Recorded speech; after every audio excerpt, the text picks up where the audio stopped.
Hello दोस्तों, आज के इस लेक्चर में हम लोग पढ़ेंगे भारत की मृदाएं के बारे में, अर्थात भारत की मिट्टी के बारे में हम लोग चर्चा करेंगे। ठीक है कि भारत में कुल कितने वर्गों में मिट्टियों को बांटा गया है। ठीक है, भारतीय कृषि अनुसंधान परिषद के द्वारा, और उसकी क्या क्या विशेषताएं हैं और उससे क्या क्या जुड़े हुए विभिन्न प्रकार के प्रतियोगी परीक्षाओं में पूछे जाने वाले जो फैक्ट हैं उसके बारे में हम लोग आज पढ़ेंगे।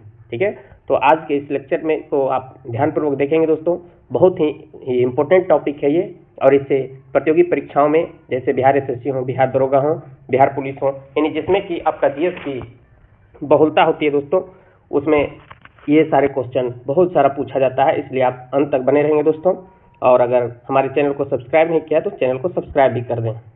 आइए शुरुआत करते हैं दोस्तों। मिट्टी के अध्ययन को सबसे पहले मिट्टी के अध्ययन के विज्ञान को क्या कहते हैं दोस्तों? पेडोलॉजी या तो मृदा विज्ञान कहते हैं। सीधा कहेंगे मिट्टी के अध्ययन को क्या कहा जाता है दोस्तों? तो पेडोलॉजी कहा जाता है। मृदा विज्ञान आप ध्यान, ये नहीं पूछा जाएगा सामान्य रूप से दोस्तों, क्योंकि इसमें छुपा हुआ है मृदा विज्ञान। तो किसके मृदा विज्ञान के अध्ययन, किसका अध्ययन किया जाएगा? मृदा या तो मिट्टी का अध्ययन किया जाएगा। ठीक है, तो यहाँ पर क्या ध्यान रखना है दोस्तों? पेडोलॉजी। इसे देवनागरी लिपि में भी लिख सकता है कि पेडोलॉजी में किसका अध्ययन किया जाता है। ठीक है, तो पेडोलॉजी में मृदा या मिट्टी का अध्ययन किया जाता है। ठीक है, इसे आप ध्यान रखेंगे। भारतीय कृषि अनुसंधान परिषद यानी ICAR ने भारत की मिट्टियों को 8 वर्गों में विभाजित किया है। कितने वर्गों में विभाजित किया दोस्तों? 8 वर्गों में विभाजित किया है। आइए मानचित्र के माध्यम से इसे हम समझने का प्रयास करते हैं कि कौन कौन से ये 8 वर्ग किया है। ठीक है, ये जो दोस्तों ग्रीन कलर का दिख रहा है यहाँ पर, ये देखिए ग्रीन कलर का, ये पर्वतीय एवं ये जंगली यानी वन मिट्टी या तो पर्वतीय मिट्टी के रूप में जाना जाता है। ठीक है, ये आपका लद्दाख, जम्मू कश्मीर वाले एरिया में जो है, सिक्किम वाले एरिया में है, कुछ अरुणाचल प्रदेश के एरिया में है, ये पर्वतीय मिट्टी है। ठीक है, इसके अलावा आपका ये जो दिख रहा है दोस्तों, आपका ये कलर जो दिख रहा है, ये एल्विलाय है। एल्विलाय कहने का मतलब हुआ दोस्तों, इसे कहते हैं हम लोग जलोढ़ मिट्टी। कौन सा मिट्टी कहते हैं दोस्तों? जलोढ़ मिट्टी।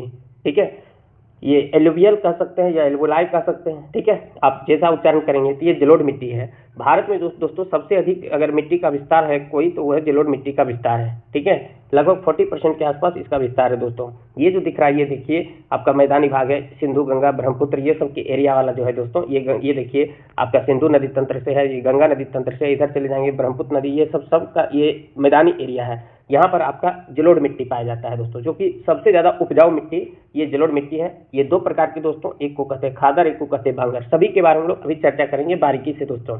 खादर किसको कहते हैं, बांगर किसको कहते हैं। ठीक है, बांगर दोस्तों पुरानी जलोढ़ मिट्टी को बांगर कहते हैं, वहीं नई जलोढ़ मिट्टी को खादर के नाम से जाना जाता है। ठीक है, फिर अब हम दोस्तों देखते हैं रेड, है ना, लाल मिट्टी। लाल मिट्टी आपको सीधा दिख रहा है दोस्तों, ये जो पार्ट सब दिख रहा है दोस्तों, ये लाल मिट्टी है। ठीक है, उसके बाद में फिर हम अगर करें बात दोस्तों लेटेराइट की, ये लेटेराइट मिट्टी कहाँ है दोस्तों? तो लेटेराइट मिट्टी, ये जो कलर दिख रहा है दोस्तों, ये देखिए आपका कुछ राजस्थान के एरिया में है, कुछ गुजरात के एरिया में है, फिर इधर देखेंगे दोस्तों महाराष्ट्र और केरल के एरिया में लेटेराइट मिट्टी, कुछ तमिलनाडु के एरिया में है दोस्तों, कुछ आपका पश्चिम बंगाल और उड़ीसा के एरिया में भी लेटेराइट मिट्टी देखने को मिलता है दोस्तों। ठीक है, अभी आप लोकेशन को आप थोड़ा थोड़ा दिमाग में बैठाने का प्रयास कीजिएगा। अभी तुरंत आपको याद नहीं होगा, लेकिन हाँ अंत तक अगर आप बने रहेंगे दोस्तों, तो हम उम्मीद करेंगे कि आपको लोकेशन भी आपको ध्यान में रहेगा। ठीक है, अब बात करें दोस्तों ब्लैक मिट्टी का, यानी कि काली मिट्टी क्या है, काली मिट्टी कहाँ है? तो काली मिट्टी ये जो देखिए दोस्तों ग्रे कलर से ये जो दिख रहा है दोस्तों, अगर हम इसे हाईलाइट करके दिखाना चाहूँ, ये वाला पार्ट, ये सब काली मिट्टी है। ठीक है, काली मिट्टी का एरिया दोस्तों अगर देखें तो गुजरात और महाराष्ट्र वाला एरिया में काली मिट्टी भरपूर मात्रा में पाया जाता है। और यहाँ पर दोस्तों प्रमुख फसल के रूप में काली मिट्टी में जो उगाया जाता है दोस्तों, वो कपास की खेती की जाती है काली मिट्टी। ठीक है, इसे आप ध्यान रखेंगे। अब कौन बचा है दोस्तों? ये काली मिट्टी भी हो गया। अब देखेंगे दोस्तों हम लोग ये मरुस्थलीय मिट्टी के बारे में। मरुस्थलीय मिट्टी कहाँ है दोस्तों? तो मरुस्थलीय मिट्टी ये देखिए यहाँ पर दिखेगा आपको मरुस्थलीय मिट्टी, ये देखिए मरुस्थल कहाँ है दोस्तों? राजस्थान में है, तो इस एरिया में मरुस्थलीय मिट्टी हो गया, है ना। अब बचा है दोस्तों आपका पिटमई मिट्टी, या फिर इसी को तटीय मिट्टी के नाम से जानते हैं या मृदा के नाम से जानते हैं। ठीक है, तो देखिए तटीय मिट्टी कहाँ पाया जाएगा दोस्तों? जो येलो कलर से दिख रहा है आपको, अगर येलो कलर से देखने का प्रयास करें तो यहाँ पर दिख रहा है, तटीय भाग में ही दिखेगा। ठीक है, तटीय भाग में आपका ये पिटमई मिट्टी पाया जाएगा, इसे आप ध्यान रखेंगे दोस्तों। तो ये मिट्टी के कुल कितने प्रकार है दोस्तों? 8 प्रकार है। सभी 8 प्रकार का नाम आपको ये इंग्लिश में दिखाया गया और मैप के माध्यम से हम समझाने का प्रयास किए हैं। आइए आप लोग बारीकी से देखते चलेंगे और सभी को पढ़ते भी चलेंगे और समझते चलेंगे। अब हम लोग पहला मिट्टी के बारे में पढ़ने जा रहे हैं दोस्तों, जो है जलोढ़ मिट्टी। ठीक है, जलोढ़ मिट्टी, इसी को इंग्लिश में क्या कहते हैं दोस्तों? एलुवियल सॉइल कहते हैं। इसे आप ध्यान रखेंगे, इसे देवनागरी लिपि में भी पूछ दिया जाता है कि एलुवियल सॉइल के बारे में। ठीक है, एलुवियल ऐसे करके भी लिख देता है, इसे आप ध्यान में रखेंगे दोस्तों। जलोढ़ मिट्टी अर्थ में ही छुपा हुआ दोस्तों, नाम ही है दोस्तों जलोढ़।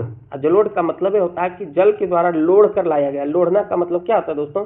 लोढ़ना का मतलब हुआ कि जल के द्वारा जो ये आपका मिट्टी लाया जाता है उसी को क्या कहते हैं हम लोग? जलोढ़ मिट्टी कहते हैं। ठीक है, ये नदियों द्वारा लाई गई मिट्टी होती है। ठीक है, यह नदियों द्वारा लाई गई मिट्टी होती है। इस मिट्टी में पोटास की बहुलता होती है। किसकी बहुलता होती है दोस्तों? ये पोटास की बहुलता होती है। लेकिन किस किस चीज की कमी होती है दोस्तों?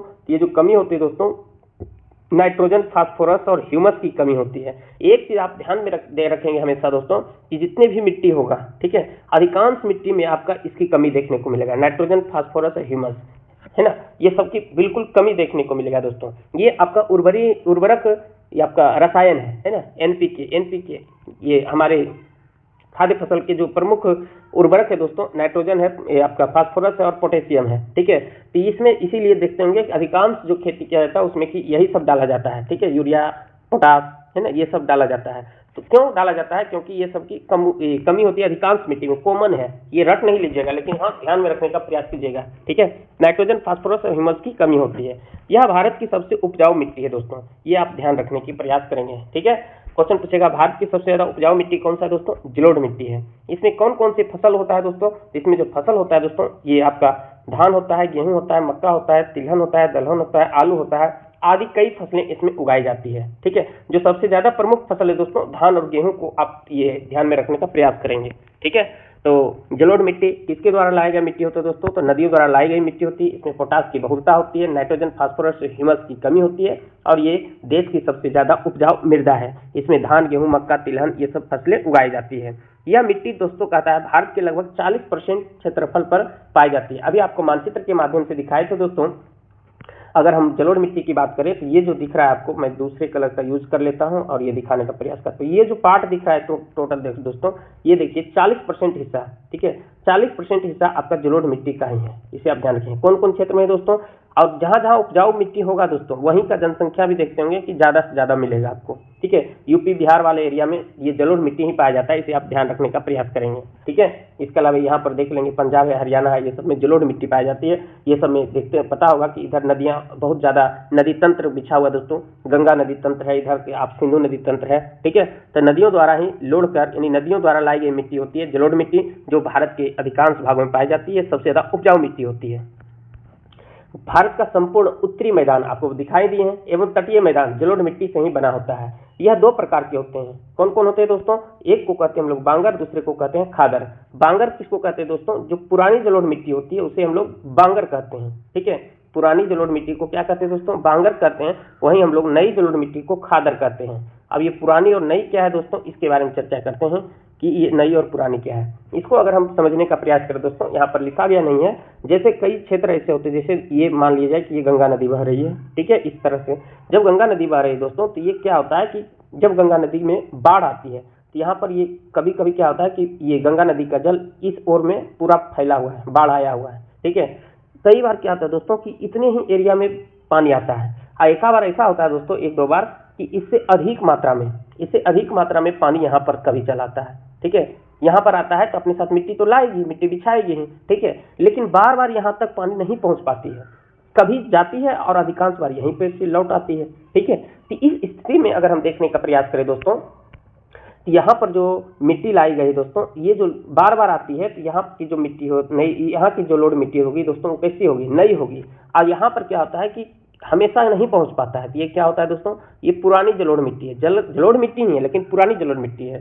तो पुरानी जलोढ़ मिट्टी को क्या कहा जाता है दोस्तों? तो पुरानी जलोढ़ मिट्टी को बांगर कहते हैं। बहुत इंपॉर्टेंट है दोस्तों, पुरानी जलोढ़ मिट्टी को बांगर कहते हैं, जबकि नई जलोढ़ मिट्टी को दोस्तों, नई जलोढ़ मिट्टी को आपका खादर कहते हैं। कैसे याद रखेंगे दोस्तों? ऐसे भी आप सामान्य रूप से जानते हो दोस्तों, पुरानी है ना, पुराना चीज कोई हो जाता है ना, कहता है भांग गया है, खराब हो गया है, तो आप इस तरह से ध्यान रखेंगे, ये बांगर हो गया और नई को खादर हो गया है। ठीक है, यही यहाँ लिखा दोस्तों कि पुरानी जलोढ़ मिट्टी को बांगर और नई जलोढ़ मिट्टी को खादर कहा जाता है। जलोढ़ मिट्टी उर्वरता के दृष्टिकोण से काफी अच्छी मानी जाती है, तो बता ही दी है। तो पहला मिट्टी को आपने पढ़ लिया। अब दूसरे मिट्टी के बारे में पढ़ते हैं दोस्तों। काली मिट्टी, ब्लैक सॉइल। काली मिट्टी किसको कहते हैं?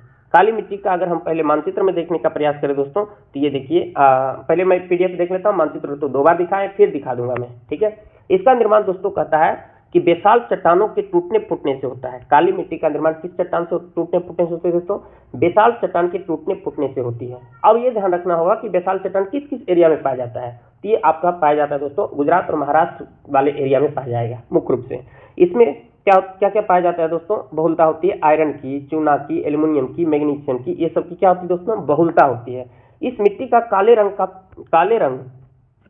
काले रंग टिटिनस, मैग्नेटाइट एवं जीवाश्म के कारण होता है। ठीक है, किस किस के कारण होता है दोस्तों? ये इंपॉर्टेंट फैक्ट है, इसे आप ध्यान रखने का प्रयास करेंगे दोस्तों कि काली मिट्टी का रंग काला किसके कारण होती है? तो टिटेनिफेरस मैग्नेटाइट के कारण। मुख्य रूप से यही है, टिटेनिफेरस मैग्नेटाइट के कारण।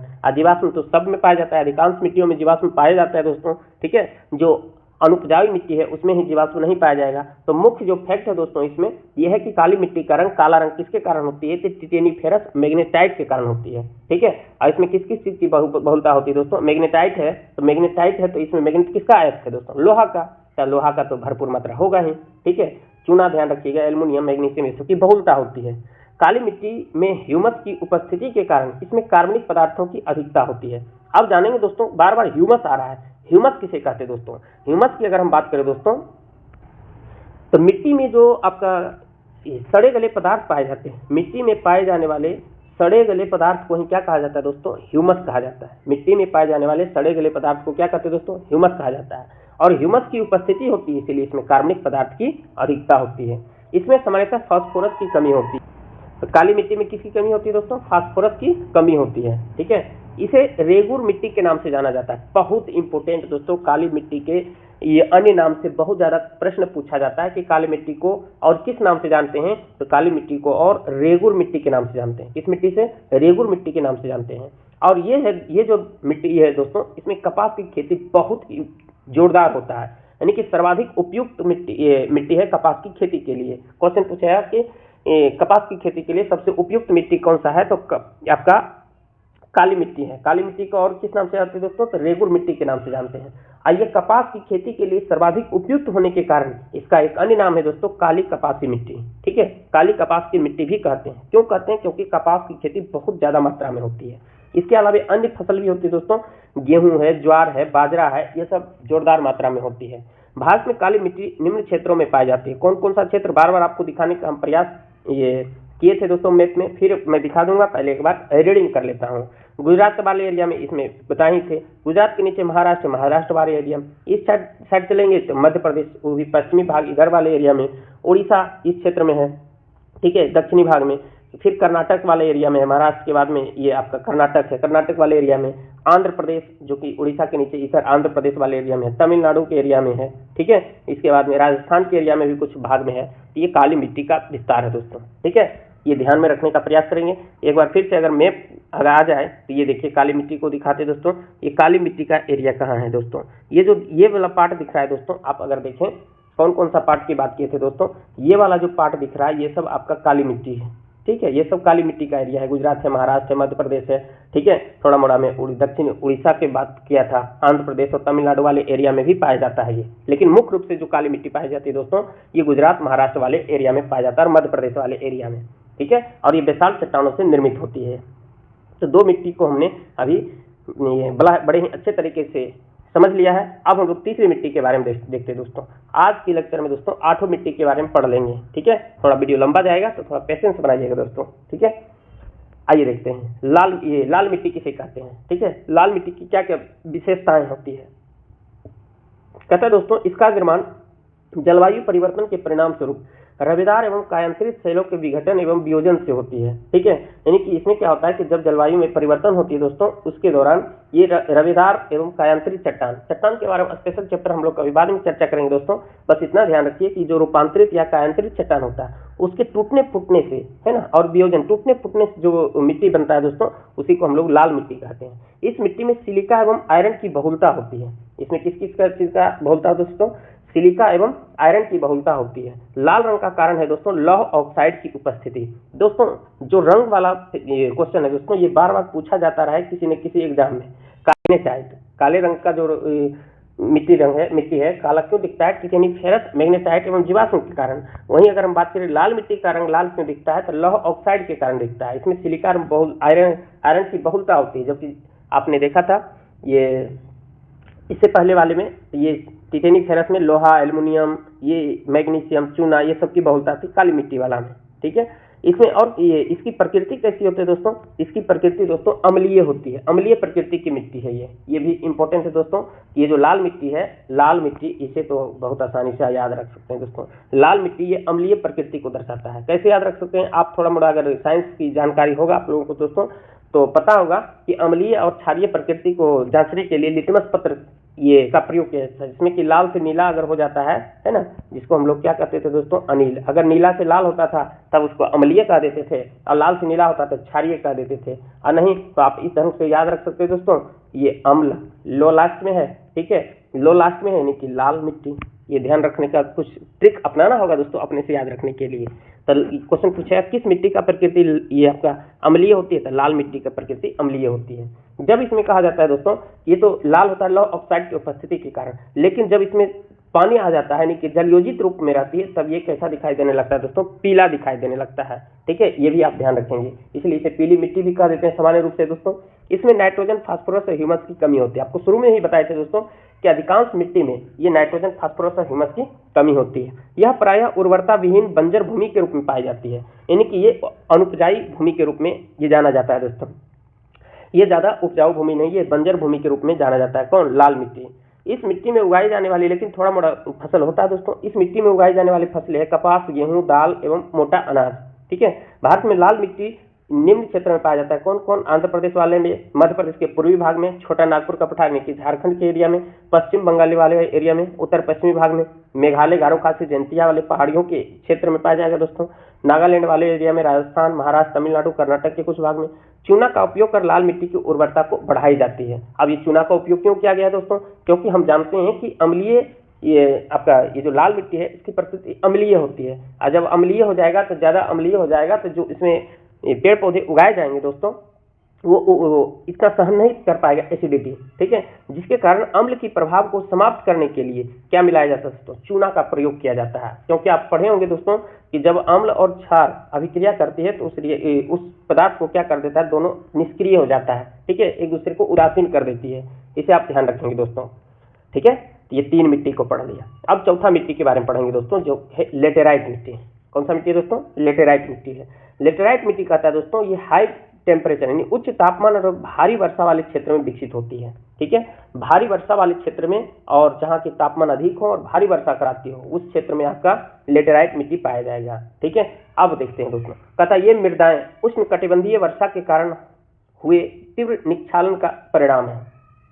यानी उष्ण कटिबंधीय वर्षा वहां होगा दोस्तों जहां से आपका ये विषुवत रेखा गुजरती है। ठीक है, विषुवत रेखा जहां से गुजरती है उस एरिया में उष्ण कटिबंधीय आपका वर्षा होती है। ठीक है, कहता है वर्षा के साथ चूना एवं सिलिका निक्षालित हो जाती है। निक्षालित का मतलब बाहर हो जाती है, और लोहे के ऑक्साइड और एल्युमिनियम के यौगिक से भरपूर मृदाएं शेष रह जाती है। ठीक है, अब देखते हैं हम लोग कि चूना और सिलिका निक्षालित हो जाती है, लोहे के ऑक्साइड और एल्युमिनियम के यौगिक से भरपूर मृदाएं शेष रह जाती है। ठीक है, कहता उच्च तापमान में पनपने वाले जीवाणु ह्यूमस की मात्रा को तेजी से नष्ट कर देता है। अब देखिए कि यहाँ इसका टेम्परेचर हाई होता है, और जब टेम्परेचर हाई होगा तो वहां पर ह्यूमस की जो मात्रा होती है उसे समाप्त कर देती है। ह्यूमस आपको बताया था दोस्तों, मिट्टी में पाए जाने वाले सड़े गले पदार्थ को क्या कहते हैं दोस्तों? ह्यूमस कहते हैं। कहता है इन मृदाओं में जैव पदार्थ नाइट्रोजन, फास्फेट और कैल्शियम की कमी होती है, और लौह ऑक्साइड और पोटास की क्या होती है? बहुलता होती है, अधिक पाया जाता है। सब फैक्ट को आपको याद नहीं रखना है दोस्तों, जो इंपॉर्टेंट फैक्ट है और क्वेश्चन पूछे जाने योग्य है उसे मैं हाईलाइट करता हूँ, उस पर ज्यादा जोर देता हूँ। इसे आप ध्यान रखने का प्रयास करेंगे दोस्तों। जैसे यहाँ से एक कॉन्सेप्ट है दोस्तों कि लेटेराइट मृदा किस क्षेत्र में पाया जाएगा? तो जहां पर कि टेम्परेचर हाई होगा और अधिक वर्षा होगी। ठीक है, अब इसका क्षेत्र कहाँ कहाँ पाया जाएगा दोस्तों? कर्नाटक, केरल, तमिलनाडु, मध्य प्रदेश, ओडिशा और असम के पहाड़ी क्षेत्र में पाया जाएगा, यानी कि पहाड़ी इलाके में ये पाया जाएगा। अगर हम फिर से मानचित्र में देखने का प्रयास करें दोस्तों, ये लेटेराइट मिट्टी की बात कर रहा है किस क्षेत्र में? ये जो दिख रहा है दोस्तों, ये जो ग्रे कलर का लगभग ये देखिए यहाँ लेटेराइट मिट्टी का सिंबल दिया हुआ है। यहाँ अगर देखने का प्रयास करें तो ये सब एरिया में लेटेराइट मिट्टी पाया जाता है। ठीक है, और इसमें चाय की खेती बहुत पुरजोर होता है दोस्तों। ठीक है, चर्चा करेंगे, यही क्वेश्चन ज्यादा पूछेगा। कहता है सेलों की, यानी सेल का मतलब ये आपका चट्टान से चर्चा कर रही है। सेलों के टूट फूट से निर्मित इस मिट्टी को गहरी लाल लेटेराइट, सफेद लेटेराइट और भूमिगत जलवायु लेटेराइट के रूप में वर्गीकृत किया जाता है। गहरी लाल लेटेराइट लौह ऑक्साइड और पोटास की अधिकता होती है इसमें, ठीक है। इसकी उर्वरता कम होती है, लेकिन निचले भाग में कुछ खेती की जाती है, जैसे तमिलनाडु, आंध्र प्रदेश और केरल में किसकी खेती होती है दोस्तों? काजू जैसे वृक्षीय फसल के लिए यह उपयुक्त होती है। यहाँ से प्रश्न ये पूछा जाएगा दोस्तों कि बताइए कि जो काजू की खेती होती है किस प्रकार की मिट्टी में किस प्रकार की मिट्टी में ये काजू की खेती किया जाता है? तो लेटेराइट मिट्टी में किया जाता है दोस्तों, ठीक है। और ये काजू की खेती कहाँ कहाँ किया जाता है दोस्तों? तो ये दक्षिणी भारत की बात कर रहा है, ठीक है। तमिलनाडु वाले एरिया में, आंध्र प्रदेश वाले एरिया में और केरल के एरिया में, यहाँ पर काजू जैसे वृक्षीय फसल उगाया जाता है। वहीं और खास करके अगर लेटेराइट का भी वर्गीकरण किया है तो कौन सा लेटेराइट? गहरी लाल लेटेराइट। तो वही सफेद लेटेराइट की बात करें दोस्तों, सफेद लेटेराइट की उर्वरता सबसे कम होती है और केओलिन के कारण इसका रंग कैसा होता है दोस्तों? सफेद हो जाता है। किसके कारण? केओलिन के कारण। क्वेश्चन पूछेगा दोस्तों सफेद लेटेराइट का रंग सफेद किसके कारण होता है? तो केओलिन के कारण होता है, ठीक है। भूमिगत जलवायु लेटेराइट अपेक्षाकृत अधिक उपजाऊ होती है, क्योंकि वर्षा काल में लौह ऑक्साइड जल के साथ घुलकर नीचे चला जाता है, ठीक है। भूमिगत जलवायु अपेक्षाकृत उपजाऊ होता है। क्यों उपजाऊ होता है? क्योंकि लौह ऑक्साइड जल के साथ घुलकर नीचे चला जाता है। लेटेराइट मिट्टी दोस्तों चाय, इलायची और काजू की खेती के लिए सर्वाधिक उपयुक्त मानी जाती है। बहुत इंपॉर्टेंट है, जो इतना पढ़े दोस्तों उसमें से सबसे ज्यादा प्रश्न पूछा जाएगा तो यही पूछा जाएगा कि लेटेराइट मिट्टी में कौन कौन सी खेती अच्छी तरह से उगाए जाएंगे। तो कौन कौन हो जाएगा? चाय, इलायची, काजू, ये सब की खेती बहुत ज्यादा होता है दोस्तों। अब हम लोग अगले मिट्टी के बारे में पढ़ते हैं, शुष्क मिट्टियां, जिसको इंग्लिश में ड्राई सॉइल कहते हैं, ठीक है। यह मिट्टी सामान्यतः संरचना से बलुई और प्रकृति से लवणीय होती है ना। ये बलुई मिट्टी होती है और लवणीय मिट्टी होती है। कहता है शुष्क, शुष्क का मतलब क्या होता है दोस्तों? सूखा हुआ।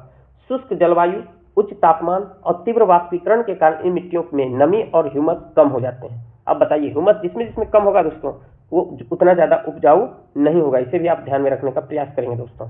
तो शुष्क मिट्टी है तो किस क्षेत्र में पाया जाएगा? जहाँ की जलवायु शुष्क होगा, तापमान उच्च होगा, वाष्पीकरण ज्यादा से ज्यादा होगा, तभी तो सूखेगा, ठीक है। कहता है इनमें नाइट्रोजन अपर्याप्त और फास्फेट सामान्य मात्रा में होती है, ठीक है। कुछ क्षेत्रों को की शुष्क मिट्टियों में नमक की मात्रा इतनी अधिक होती है कि इनके पानी को वाष्पीकृत करके नमक प्राप्त किया जाता है, ठीक है। कहता है कुछ कुछ ऐसे क्षेत्र है दोस्तों जहाँ की मिट्टियां इतनी शुष्क होती है, यानी सूखे होते हैं, जिनमें नमक की मात्रा बहुत ज्यादा होता है और इनको पानी को वाष्पीकृत करके नमक प्राप्त किया जा सकता है। इस मिट्टी की तली में कंकड़ों की परत चूना अधिक होने के कारण बन जाती है, जिससे पानी का रिसाव सीमित हो जाती है, ठीक है। ये सबसे ज्यादा उतना क्वेश्चन नहीं पूछा जाएगा दोस्तों। सबसे ज्यादा क्वेश्चन जो पूछा जाएगा आपका जलोढ़ से पूछा जाएगा, काली मिट्टी से पूछा जाएगा, लेटेराइट से पूछा जाएगा। ये तीन मिट्टी से बहुत ज्यादा प्रश्न पूछे जाएंगे। ये तीन मिट्टी को ज्यादा फोकस करेंगे दोस्तों, ठीक है। ये किस किस क्षेत्र में पाया जाता है ये भी पूछता है, कितने प्रकार के होते हैं, नई जलोढ़ मिट्टी को क्या कहते हैं, पुरानी जलोढ़ मिट्टी को क्या कहते हैं, इसमें कौन कौन से फसल उगाए जाते हैं। काली मिट्टी का क्षेत्र पूछता है, काली मिट्टी में कौन सा फसल उगाया जाता है। लेटेराइट मिट्टी का क्षेत्र पूछता है और कौन कौन सा फसल उगाए जाते हैं। ये ज्यादा इंपॉर्टेंट है ना। और ये जो कुछ है लाल मिट्टी है, काली मिट्टी है, ये सब का रंग किसके कारण होता है, ये क्वेश्चन पूछा जाता है दोस्तों। तो सबको हुआ बना के नहीं रखने का है, बस जो जो इंपॉर्टेंट तथ्य होता है उसे आप ज्यादा जोड़ देकर उसे पढ़ने का प्रयास करें दोस्तों, तब आपको ज्यादा समझ में आएगा। कहता है इसलिए सिंचाई करने पर मिट्टियों में पौधों की सतत वृद्धि के लिए नमी उपलब्ध रहती है। ये मिट्टियां अनुर्वर होती है, यानी उपजाऊ नहीं होती, उर्वर नहीं होती, फर्टिलाइज नहीं होती है, क्योंकि इनमें ह्यूमस एवं जैव पदार्थ कम मात्रा में पाए जाते हैं। जब ह्यूमस ही नहीं होगा, जैव पदार्थ ही नहीं होगा, तो उर्वर कहाँ से हो पाएगा। ये मिट्टियां विशिष्ट शुष्क स्थलाकृति वाले पश्चिमी राजस्थान में अधिक विकसित होती है, यानी राजस्थानी एरिया में ये विकसित होता है दोस्तों। लवणीय मिट्टी किसको कहते हैं, जिसको सेलाइन सॉइल के नाम से जानते हैं। कहता है ऐसी मिट्टियों को ऊसर मिट्टी भी कहते हैं, ठीक है। इनमें सोडियम, पोटेशियम एवं मैग्नीशियम का अनुपात अधिक होता है। कौन कौन सा अनुपात अधिक होता है दोस्तों? सोडियम, पोटेशियम और मैग्नीशियम का अनुपात अधिक होता है, और यह भी अनुर्वर होती है। और जो अनुर्वर होगा उससे क्वेश्चन उतना ज्यादा नहीं पूछा जाएगा। इनमें किसी भी प्रकार की वनस्पति नहीं उगती है। इनमें नाइट्रोजन और चूने की कमी होती है। जब वनस्पति ही नहीं उगती तो निश्चित रूप से ये अनुर्वर मिट्टी है दोस्तों। ये फिर से एक बार आ गया, देख लीजिए आप लोग, यहाँ पर स्पेशल ये लिखा गया दोस्तों। ये आपका एलुवियल सॉइल है दोस्तों। कौन? ये अब आप देख पा रहे होंगे दोस्तों, ये जो एलुवियल सॉइल है ना, जलोढ़ मिट्टी है। ये ब्लैक सॉइल है, जो कि आपको बताए थे गुजरात, महाराष्ट्र, मध्य प्रदेश वाले एरिया में पाया जाता है ना, मरुभूमि वाले। आगे देखेंगे दोस्तों। फिर हम यहाँ पर देखे थे, अभी देखेंगे पिटमई मिट्टी, ठीक है। ये आपका काली मिट्टी, यहाँ पर है काली मिट्टी, और आपका लाल मिट्टी का भी कुछ देखने को मिलता है। डेल्टाई मिट्टी है, तटीय जलोढ़ मिट्टी है ना, तट एरिया में, कोस्टल वाला है, ठीक है। लेटेराइट मिट्टी यहाँ पर भी पाया जाता है ना। फॉरेस्ट वाला ये है, जैसे आपको देख ही लिए। लाल मिट्टी यहाँ पर है, कौन सा था दोस्तों, ये लवणीय मिट्टी। लवणीय मिट्टी के बारे में और देख लेते हैं। कहता है ये मिट्टियां शुष्क और अर्ध शुष्क तथा जलक्रांत क्षेत्रों और अनूपों में पाई जाती है। इनका अधिक प्रसार पश्चिमी गुजरात, पूर्वी तट के डेल्टाई और पश्चिम बंगाल के सुंदरवन क्षेत्रों में होता है। सुंदरवन वाला क्षेत्र कौन सा है दोस्तों, ये वाला पार्ट सुंदरवन के क्षेत्र में पाया जाता है। ये आपका सुंदरवन वाला एरिया है दोस्तों, पश्चिम बंगाल के पास में, ठीक है, जहाँ पर कि गंगा और ब्रह्मपुत्र मिलकर अपना जल गिराता है। कच्छ के रण जो गुजरात में दोस्तों, कच्छ के रण में दक्षिण पश्चिमी मानसून के साथ नमक के कण आते हैं जो एक पपड़ी के रूप में ऊपरी सतह पर जम जाता है, ठीक है। हरित क्रांति वाले क्षेत्रों में अत्यधिक सिंचाई के कारण जलोढ़ मिट्टियां भी लवणीय होती जा रही है और मिट्टी की ऊपरी परत पर नमक जमा हो जाता है, ठीक है। और हरित क्रांति के में सबसे ज्यादा प्रभावित होने वाला राज्य है पंजाब और हरियाणा, ठीक है। मृदा की लवणता की समस्या से निपटने के लिए विशेषकर पंजाब एवं हरियाणा में जिप्सम डालने की सलाह दी जाती है, ठीक है, क्योंकि यहाँ पर क्या होता है दोस्तों, आपका नमक जमा हो गया है अत्यधिक सिंचाई के कारण। ये भी क्वेश्चन पूछा जाता है कि पंजाब एवं हरियाणा में जो मिट्टियां है दोस्तों, उसमें अनुपजाऊ क्यों होते जा रहा है, क्योंकि अधिक सिंचाई हो गई है हरित क्रांति के दौरान और ऊपरी मिट्टी के ऊपरी परत में नमक का परत जम गया है। इसीलिए पंजाब और हरियाणा के किसानों को जिप्सम डालने की सलाह दी जाती है ताकि वो न्यूट्रल कर सके। अब हम लोग पिटमई मिट्टी के बारे में चर्चा करते हैं दोस्तों। पिटमई मिट्टी किसे कहते हैं, जिसे पीटी सॉइल के नाम से भी जानते हैं, ठीक है। ये मिट्टियां भारी वर्षा एवं उच्च आर्द्रता वाले क्षेत्रों में पाई जाती हैं, ठीक है। यानी आर्द्रता कहने का मतलब हुआ दोस्तों हाई ह्यूमिडिटी के बारे में, जहां वनस्पति की वृद्धि अच्छी होती है, यानी कि ज्यादा भारी वर्षा होगा तो वनस्पति की वृद्धि होगा ही। इन मिट्टियों में जैव पदार्थों की मात्रा 40 से 50% तक होता है। ये मिट्टियां सामान्यतः गाढ़े एवं काले रंग की होती है। अनेक स्थानों पर ये क्षारीय भी होती है। लाल मिट्टी अम्लीय था और ये क्षारीय है। कहता है ये मिट्टियां अधिकतर कहाँ पाया जाएगा दोस्तों, तो बिहार के उत्तरी क्षेत्र में, है ना। अगर बिहार की मानचित्र को हम सामान्य रूप से बनाना चाहें दोस्तों, तो ये बिहार कुछ इस प्रकार से आपको दिखता है। तो बिहार के उत्तरी भाग की बात करें दोस्तों, बिहार के उत्तरी एरिया में आपका ये पिटमई मिट्टी देखने को मिलता है। उत्तराखंड के दक्षिणी भाग में इस क्षेत्र में देखने को मिलता है, यूपी के आपका उत्तरी हिस्सा और उत्तराखंड के दक्षिणी हिस्सा। पश्चिम बंगाल के तटीय क्षेत्र में, उड़ीसा क्षेत्र में, तमिलनाडु के में ये सब में पाई जाती है दोस्तों। आखिरी मिट्टी है दोस्तों, इसे भी मैं देखकर समाप्त कर देंगे इस लेक्चर को, ठीक है। कहता है ये मिट्टियां पर्याप्त वर्षा वाले वन क्षेत्र में बनती है। इनका निर्माण मुख्यतः पर्वतीय पर्यावरण में होती है, जहाँ पर पहाड़ पर्वत पाया जाएगा। पर्यावरण में परिवर्तन के अनुसार इन मिट्टियों का गठन एवं संरचना बदलती रहती है, ठीक है। घाटियों में ये मिट्टियां दोमट एवं पांसु होती है। घाटी किसको कहते हैं दोस्तों, आपको बार बार बताए थे कि कोई पहाड़ी रेंज है उसके और यहाँ पर अन्य पहाड़ी रेंज है, इसके बीच में जो स्थलीय भाग है दोस्तों, यहाँ पर जो मिट्टी है, यहाँ पर इस एरिया को हम लोग घाटी कहते हैं। यहाँ पर वन मिट्टी ही पाया जाएगा। ऊपरी ढालों पर ये मोटे कणों वाली होती है। हिमालय के हिमाच्छादित क्षेत्रों में इन मिट्टी को अनाच्छादन होता रहता है ना।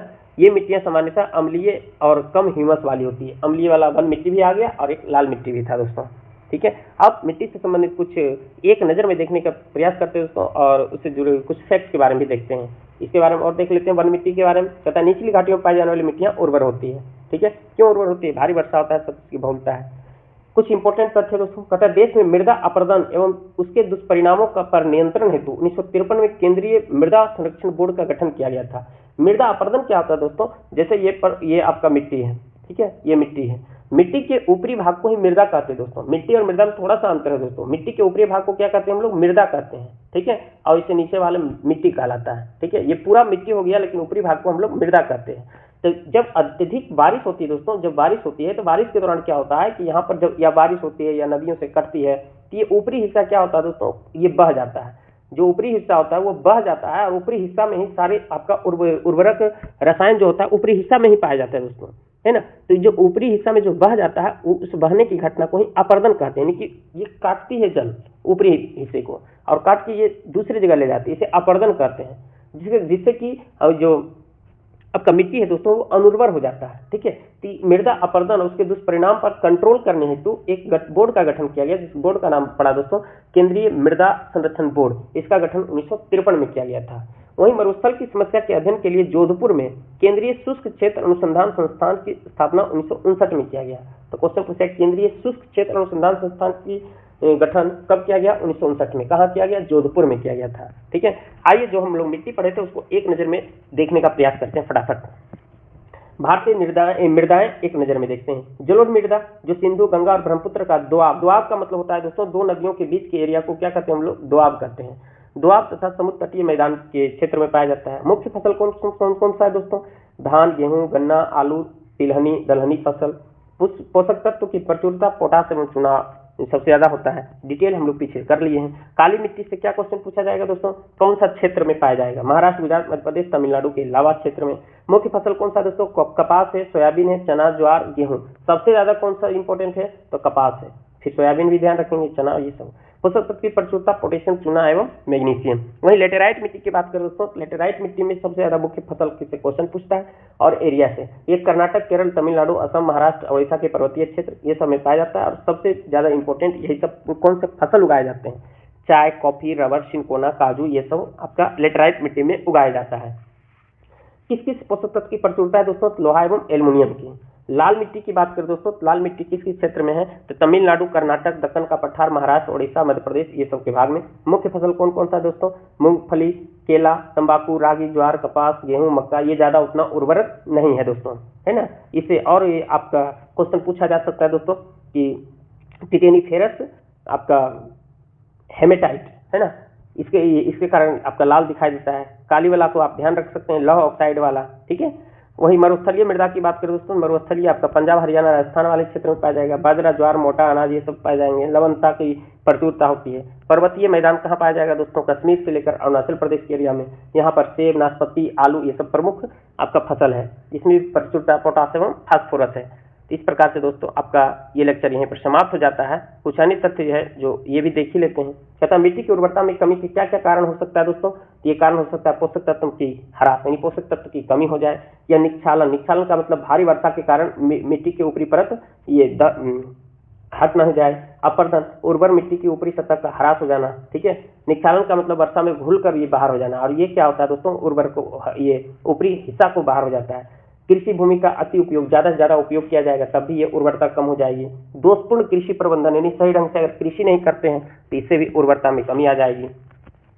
भारतीय मिट्टियों में सामान्यतः नाइट्रोजन, फास्फोरस और पोटास की कमी होती है। इसके बारे में भी हम शुरू में ही बता दिए थे दोस्तों, ठीक है। देश में मृदा अपरदन और उसके दुष्परिणामों पर नियंत्रण हेतु 1953 में ये तो बता ही दिए थे दोस्तों, और शुष्क क्षेत्र के अनुसंधान के लिए जोधपुर 1959 में। इस प्रकार दोस्तों आपका ये लेक्चर यहीं पर समाप्त हो जाती है, और हम उम्मीद करते हैं दोस्तों कि आपको हमारा ये लेक्चर बहुत ही पसंद आ रहा होगा। इसलिए अगर आप लोगों ने अभी तक हमारे चैनल को सब्सक्राइब नहीं किया जल्द से सब्सक्राइब करें। हाँ, वीडियो को लाइक करना ना भूलें और अपने दोस्तों को शेयर भी करें। प्यारे प्यारे से कमेंट अवश्य करें। जय हिंद, जय भारत।